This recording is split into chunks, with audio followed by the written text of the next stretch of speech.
إن الحمد لله نحمده ونستعينه ونستغفره ونعوذ بالله من شرور أنفسنا ومن سيئات أعمالنا. من يهده الله فلا مضل له ومن يضلل فلا هادي له، وأشهد أن لا إله إلا الله الواحد الأحد الفرد الصمد الذي لم يلد ولم يولد ولم يكن له كفوا أحد، وأشهد أن محمدا عبده ورسوله بلغ الرسالة وأدى الأمانة ونصح الأمة وجاهد في الله حق جهاده. برایانی عزیز و خۆشەویستم، لە پرۆگرامی زاد بابەتی تەزکیە و تەربیە پەروەردەی ئیسلامی گەیشتوینەتە، طبعا قۆناغی دوویشە، گەیشتوونەتە لاپەڕی 52 الأسباب المعينة على الشكر. الأسباب المعينة على الشكر. أولا تذكر نعم الله تعالى. قال الشوكاني: ذكر النعمة سبب باعث على شكرها. قال تعالى: وإن تعدوا نعمة الله لا تحصوها. وقال سبحانه وتعالى: وما بكم من نعمة فمن الله. قال الغزالي: ومن لا يؤمن بأن ثواب المصيبة أكبر من المصيبة لم يتصور منه الشكر على المصيبة. خۆشەویستەکانم، ئەو هۆکارانەی کە ئەبێتە مای ئەوەی یارمەتی دەدا کە شکر بکەی هەندێکن. یەکێک لەوانە بیرکردنەوە لە نیعمەتەکانی خوا. ئیمامی شەوکانی ئەفەرمێ بیرکردنەوە لە نیعمەتەکانی خوای پەروەردگار هەن تەدا کە شکری خوای تەعالای بکەی. خوای پەروەردگار ئەفەرمێ ئەگەر نیعمەتەکانی خوا بژمێرن، یان ئەگەر نیعمەتی خوا بژمێرن لەسەر بۆچوونەکەی کاک ئازاد، ئەفەرمێ ناتوانن، یعنی ئەگەر بتێ بیژمێری ناتوانانی بیژمێری. ئەوەندە نیعمەتەکان زۆرن، فەرع و فروعاتی لێ ئەبێتەوە. هەر نیعمەتێک خوای تەعالا لە ئاەتێکی ترا ئەفەرمێ هەر نیعمەتێک کە هەتانە، هەر نیعمەتێ کە هەتانە هەمووی لەلایەن خواوەیە. ئیمامی غەزالی ئەفەرمێ: ومن لا يؤمن بأن الثواب المصيبة أكبر من المصيبة لم يتصور منه الشكر على المصيبة. هەر کەسێ ئیمانی وا نەبێ کە پاداشتی مصیبەتەکە لە مصیبەتەکە گەورەترە، هەرگیز ناتوانێ شکری خوا بکە. یعنی دائما ئەبێ بزانین هەر مصیبەتێک کە بەسەرمانە دێ ئەبێ بزانین پاداشتەکەی کە لەسەری وەرەگری زۆر لە مصیبەتەکە گەورەترە. ئەو کاتە تۆ توانی شکری بکەی. ئیستا طبعا خەڵکێکی زۆرەیە من گلەیەکە لە لایڤە، لە ئەملا ئەولا، لە تەلەفۆنە، مامۆساگیان باسی مصیبەتەکانی خۆیەکا و ئیتر من تەحملم نەما و ئیتر. ئەو کەسە چاوەڕوانی ئەوە نییە لە بری ئەو مصیبەتانەی کە تووشێ بێ پاداشتی دەستکەوێ. بۆیە وا تەحملی نامێنێ. ئەیوب عەلەیهی سەلام بۆ 18 ساڵ هەرچی بوو لە دەستیدا، لە ئەخیرا بەس ژنەکەی ما جەستەی خۆشی لە دەستدا، بەس هەر دڵی نەهات بێژە خوایە شیفام بدە، چونکە ئەیزانی پاداشتەکەی چەند گەورەیە. بەڵێ. النظر إلى من هو دونك. قال تعالى: وهو الذي جعلكم خلائف الأرض ورفع بعضكم فوق بعض درجات ليبلوكم فيما آتاكم. وعن أبي هريرة رضي الله عنه قال: قال رسول الله صلى الله عليه وسلم: انظروا إلى من هو أسفل منكم ولا تنظروا إلى من هو فوقكم فإنه أجدر أن لا تزدروا نعمة الله عليكم. یەکێکی تر لەو هۆکارانەی کەوات پێگا شکری خوای تەعالا بکەی، دائما تەماشای لە خۆدۆ خواردنەوە بکە لە دنیا. طبعا لە مەسەلەی دنیاەکانە تەماشاکە تۆ ئێستا سیارەیەک تێ هەیە، سیاری نییە. تۆ ماتۆڕێکت هەیە، پاسکیلیشی نییە. تۆ پاسکیلت هەیە، ئەسڵەن پێی نییە پێ ڕێ بکە، پێی نییە. ئەلەو کاتە قەت ناشکر نابی. بەڵام لە مەسەلە دنیا قیامەتەکانە دائما کابرایە کە بینی 3 فەرزە چیە بۆ نوێژی مزگەوت، تۆ منافەسەی بکە، هەڵدە تو 4 نوێژ بچۆ بۆ فەرزەکان. یعنی منافەسە بکە لەسەر بەرزتر. بەڵێ کورە فڵانە کەس من لەخوا بەزیاد بێ 2 فەرزەشم بەخوا هەیە هە ناچێ، ئەوانە بۆ عیبادەت. ئەمە بۆ عیبادەتەکان. بەڵام بۆ دنیا بەعکسەوە، سەیری لە خۆدۆ خواردتر بکە. خوای تەعالا فەرمێ، خوای تەعالا ئێوەی داناوە کردوونێتێ خەلیفە لەسەر زەویە، هەندێکتانی بەرز کردوتە بەسەر هەندێکی ترتانە بۆ ئەوەی ئیمتحانتان کە. یعنی ئێستا فڵانە کەس کاتێ بەرپرسە و خۆتان وەتەنی حیمایەی مەسئولێکە، بەس خۆشی 4 سیارە حیمایەیەکە، ئەوە ئیمتحانە، ئەوە ئیبتیلایە. خوای تەعالا ئەو ئیبتیلاکە، ئێمەش ئیبتیلاکە. يعني قد خۆزگا مەخوازن بە ڕەئیسێ، قەت خۆزگە مەخوازن بە دەوڵەمەندێ، چونکە زۆر جار ئەو دەوڵەمەندیە موسیبەتێکی زۆر گەورەیە بەڕاستی خاوەنەکەی ڕێک ئەخەتە ئاگری جەهەنەمەوە کەم کەسێ بەرگاگرێ دەوڵەمەند لەوانەیە ئەو دەوڵەمەندە بە فەقیری ئیمتیحان بکرێ یەکسەر لەوانەیە قیامەت لەدەست بدە لەوانەیە هەنێ کەسی شەیە ئەگەر بە دەوڵەمەندی ئیمتیحان بکرێ لەوانەیە قیامەت لەدەستی بچێ حەیە بەرگەی دەوڵەمەندی ناگرێت کە دەوڵەمەند بوو خوای لەبیرە چێتەوە حەشە بەرگەی فەقیری ناگرێت سبحان الله وهەشە یعنی وەسەط ئەتر خوای تعالی خۆی ئەزانێ عەبدەکانی خۆی چۆن تاقیەکات و تۆ تەسلیمی خوا بە خوای گەورە خۆی دەستت لێ بەرنادا پێغەمبەری خوا صلی الله علیه و سلم فەرمێ دائیمەن تەماشای خوارەوەی خۆتان بکەن لە شتە دنیایەکانە تەماشای سەرەوەی خۆتان مەکەن دوایی ئەگەر سەیری سەرەوەی خۆتان بکەن نیعمەتەکانی خوا دوایی لەبیرەکەن بەڕاستی قەت ڕازی نابن قەت قەناعەت ناکەی بەوەی کە هەتە ئەگەر سەیری سەرەوەی خۆت بکەیت بۆیە دائیمەن حەول بدە حتا لە دنیاییشە برادەریش دائما برادری کەسانی بکە لە مستەوای خۆتابێ يعني مرتاحتري إسراحتري فكر الصافترة مشكت على الأقل هيك نبي مشكت مرتاح يعني مشكت مرتاحة لويكوا تماحز جات تماحي زور زيادة هبي وقرفان النيتي زور مشكلة تماحي زور زيادة هبي تبلام قرفان بقصدناك حرخفتها تكوجي خواب ما باريز يا ربي بله علم العبد أنه مسؤول عن النعم قال تعالى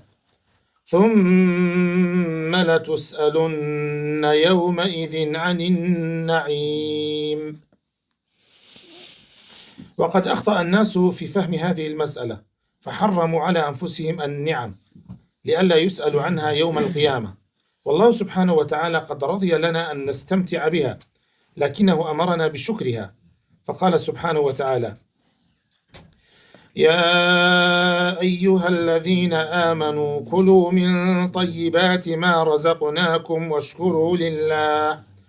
واشكروا لله إن كنتم إياه تعبدون ئەم جابرا کارمێکی کتر لەو هۆکارانەی کەوات پێکا شکری خوا بکەی ئەوەیە کە بزانی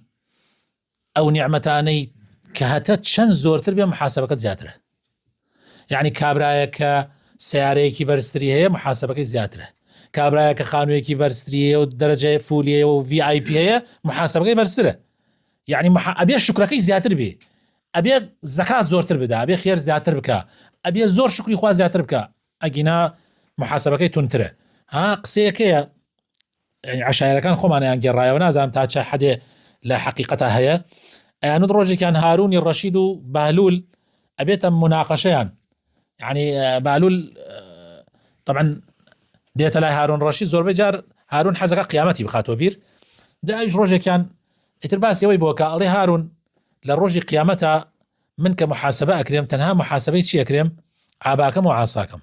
تەنها من عاسایەک مێکردمەتە ئەسب ها لە ژێرمە ئابایەکیش ماوە باشە لە سەرما و گەرمان پارێزێ هەروەمەیە هیچ شم نییە لێ ئەگەر حتا بمشخەنە سەر هینی محاسبە کە يعني چەندێ گەرم بێ و خۆرەکە چەندێ گەرم بێ بە زووی نەجاتمە بێ بەس تو محاسبەی هەل لە مەشرقەوە تا مەغرب محاسبە دەکەن لەسەر بچووک و گەورە چووکە مەلیکی ئەم دنیاە بوو ئەو کات ئەڵێ هارون دەستەکەتە گریان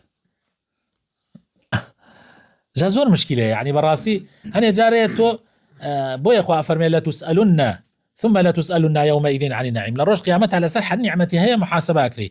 بەڵام خەڵکی لەم مەسئلە هەندێک هەیە غەڵەت تێگەیشتووە هەندێک خەڵک هەیە غەڵەت تێگەیشتووە جاری وا هەیە هەنێک کەسێ خوا نیعمەتی پێداوە بەس لەزەت لە نیعمەتەکانی خوا نابینێ ئەڵێ با خوا لە ڕۆژی قیامەتە محاسبەم نەکە بەس خوا نافەرمێ خوا پێی خۆشە ئەگەر تۆ هەت بێ لەزەتی لێ ببینی بەڵام شکری خوای لەسەرکەی یعنی سە تۆ هەتە ماڵێکت هەیە خوا ماڵێکی پێداوە دەی ئەو ماڵە باش با میوان تیش بێ قەیشەکە با میوانت بێ خوا بە تۆی داوە بڕۆ دەم خەڵکەوە با سیارەیەکت هەبێ بۆ مناسبات با کاتێکی بۆ لای یەکێک ئیمکانیات هەیە هەدیەکی بدەیتی قەیشەکە يعني ئەمە نیعمەتی خوا لەزەت و چێژ لە نیعمەتەکانت ببینە با مناڵەکانت تۆزێ ئیسراحەت بن گەشتیان پێ بکە بیانوە بۆ عمرە بیانوە بۆ سەفرە با دنیا ببینن ئەگەر هەیتە بە پێی طبعا ئیمکانیاتەکەت کە هەتە يعني باواتیە مەگەیە کە هەتیش بێ نابێ هەر ئیسفادەی لێ بکەیت خوای تعالی فەرمی ئەی ئەوانەی کە ئیماندارن كلوا من طيبات ما رزقناكم يعني ئەوەی کە هەتە كخوا رزقي في الدعوة يعني ببيت أو كخوا داية بيخو واشكر باشان شكري خوي تعالى لسربك أجر إيوا عبادتي خواكن كوابو زور جرينجا أمانة بيزانين يعني كحتبو ببيت وانا خود سرفك والرزيلي مكة وإسرافش مكة رزيلي مكة وإسرافش مكة بلا من دي لبياوشاكان رأيك تريان هيا سان دي لبياوشاكان ألين حشمان بيجاجار من علاكان من فيركين لسر نار راحتي لسر نار راحتي با فير يعني نكا عمل دسمان درج بلام معناه أولنية كتو حرب كاملي منعاكي رايان بينا بلام جارجاري شاكا مادام حتى دقان بوب كرو قينا بلام إسراف مك بلا اخشوشنوا فإن النعم لا آخر منش قزم أو إمامي عمر فرمي زبر من على كان تان پرورده كان دعاي نعمت بردوام نابي ها حيا لا إلى دنيا لجدس يا أبوه إسا سيركي هيچي نيه زور زحمة زور دعاي من على كاني تحمل لكن براسي بلى راسته بلى معرفة أن الله يحب الشاكرين. قال قتادة إن ربكم منعم يحب الشكر. خوي تعالى شاكرين وسباس گزاركاني خوش به قتادة فرمي خوي تعالى خوي منعم وحزك عبدكاني شكري بكن بلى دعاء الله أن يعيننا على الشكر كما أمر النبي صلى الله عليه وسلم معاذ بن جبل رضي الله عنه أن يدعو دبر كل صلاة بقوله اللهم أعني على ذكرك وشكرك وحسن عبادتك. دعاء كردن زور گرنگا إنسان شكري أو بك كخوا بيداوا لئن شكرتم لأزيدنكم أجر شكر كخوا زيايك بس بخوا شكري نك إخوالي تسينته خلق يا خوي تعالى صحتك باشي بيدا بلام توزي للدنيا توزي بدرجة كم ترى سيرك الشكري أمناك كخوا بيداوا تاخوا أمشي لسينته بس هي رازية ببشي خوي قانع أبو بشي خوا بيداوا خوي تعالى بو زيادك ودعاء زور مهم بيغمري خاص الله صلى الله عليه وسلم لدعاء حمو نيجك نصيحتي الصحابة كفرمي بيرد نتش بلي اللهم أعني على ذكرك وشكرك وحسن عبادتك خوايا يا أرمتين بدا كبردوام ذكرت بكم بردوام شكرت بكم بجوانيش بتبرستم بنداياتي بوبكم. ثمرات الشكر برهمكاني سواز جزاري. أولا رضا الله سبحانه. عن أنس بن مالك رضي الله عنه قال رسول الله صلى الله عليه وسلم إن الله لا يرضى عن العبد أن يأكل الأكلة فيحمده عليها أو يشرب الشربة فيحمده عليها. برهمكاني سواز جزاري بالرزانية كم خواد للرازية به بيغمري خاص الله صلى الله عليه وسلم فرمي أجر نانێکی خوارد یان هەر شتێکە هایتە نانە خواردنە وەیە جلوبەرگە خوا ئەگەر توتت ئەلحەمدولیلا خوا لێت ڕازی بێ یعنی ئەوە هەر ئەوە خوا ئەو هەموو نیعمەتەی داوا پێت تو کەوتت ئەلحەمدولیلا خوا پێ ڕازی بێ ئەوە شکرە بەخوا زۆر نییە تو بێژی شکر بۆ تۆ خوایە. ثانيا النجاة من عذابه فقد بين الله في كتابه أنه لا غرض له من عذاب الخلق إذا شكروا وآمنوا به فقال ما يفعل الله بعذابكم إن شكرتم وآمنتم وكان الله شاكرا عليما. طبعا ئەو کەسانەی کە شکری خواکەن خوای گەورە لە عەزابی خۆی ڕزگاریانەکە لەو ئاەتە خوای تەعالە باسی ئەوە ئەکا سورەتی نیسا ئاەتی 147 ئەفەرمێ خوای تەعالە عەزابتان نادا مادام ئێوە شکریەکەن و ئیمانتان هێناوە شکریەکەن یعنی خوا چی بە عەزابی ئەوە بکە خۆی ئەم هەموو ئیبتیلا لەبەر ئەوەیە تۆ عیبادەتی خوا بکەی شکری بکەی ئیمانی پێبێنی شکری پێ بکەی کە ئەوەت کرد ئیتر تۆ داتە لە هەدەفەکە دڵنیا بەخوا سزاد نادا. ثالثا بقاء النعمة وزيادتها قال تعالى وإذ تأذن ربكم لئن شكرتم لأزيدنكم ولئن كفرتم إن عذابي لشديد. فالنعم تزيد بالشكر فالنعم تزيد بالشكر وتحفظ من الزوال. قال عمر بن عبد العزيز رحمه الله قيدوا نعم الله بشكر الله ولذلك كان بعض العلماء يسمي الشكر بقيد النعم. بلى يعني طبعا الشكر بيتا معي أويكوا نعمتك كان بردوام به نعمت شكر بشكر زيادة به مالت بشكر أباريزري خواهي قوراء فرمي أقل يوشكر بكان من بوتاني زيادكم. عمري كري عبد العزيز أفرمي نعمتكان تان بون من يساتو بڕێ نیعمەتت هەیە خۆت هەستی پێەکەی خۆ دەزانی خوا چی داوا پێت سیحەتە لەش ساغیە ژنی باشە مناڵی باشە سیارەی باشە خانووی باشە ئەمانە خوا پێتی داوە هەندێک پارەت هەیە احتیاج خەڵک نیت ئەگەر ئەتەوێت لە دەستت دەرنەچێ خۆی نیعمەت وەکو چۆن حیوانێک ڕاکە کاتێکت زانی ڕای کرد لە دەستت دەرچۆکە نەدبەستێتەوە بۆ ئەوەی ئەو حیوانات لە دەستت دەرنەچێ و ڕانەکە بیبەسەرەوە نیعمەتەکان بەچی ئەبەسرێتەوە بۆ ئەوەی لە دەستت دەرنەچێ ڕانەکە بەچی بە شکر حەبلی بەستنەوەی نیعمەتەکانە شکر حەبلی بەستنەوەی نیعمەتەکانە تۆ حەز ناکە ئێستا سیارەکە تەر بمێنێ با هەر مۆدێلی کۆنیش بێ سیارێ باشە و ئیشت دەبرەکە حەز ناکەی بمێنێ ئەی دەبی بەسەرەوە چۆن ببەسم مامۆستا خوا قابل بڕۆم زنجیرێ بێرم ئەگەر بترسی لە دەست لە دز طبعا زنجیری بۆ تێری وانە دزی نیعمەتەکانی خوا ئەوەیە شکری نەکەی دەست شکری بکە و زنجیر بەستێتەوە ئیتر ئەمێنێتەوە زۆر گرنگە ئەمە. الصبر والشكر في قوله تعالى لقد خلقنا الإنسان في كبد يقول الحسن يكابد الشكر على السراء ويكابد الصبر على الضراء وقال بعض السلف الإيمان نصفان نصف شكر ونصف صبر. سبحان الله إيمان دو باشا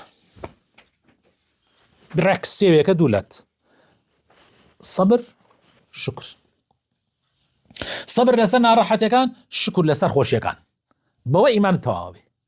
هەر کاتێ ناڕەحەتی توش بوو شکری لەسەر سەبری لەسەر بگرە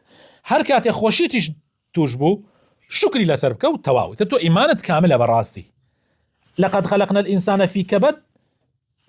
کابد ئەوەیە چییە شکری خوا ناکە لە کاتی ناڕەحەتیەکانە لە کاتی خۆشیەکانە و سەبریش ناگرێت لە کاتی ناڕەحەتەکانە ئەوە کابدە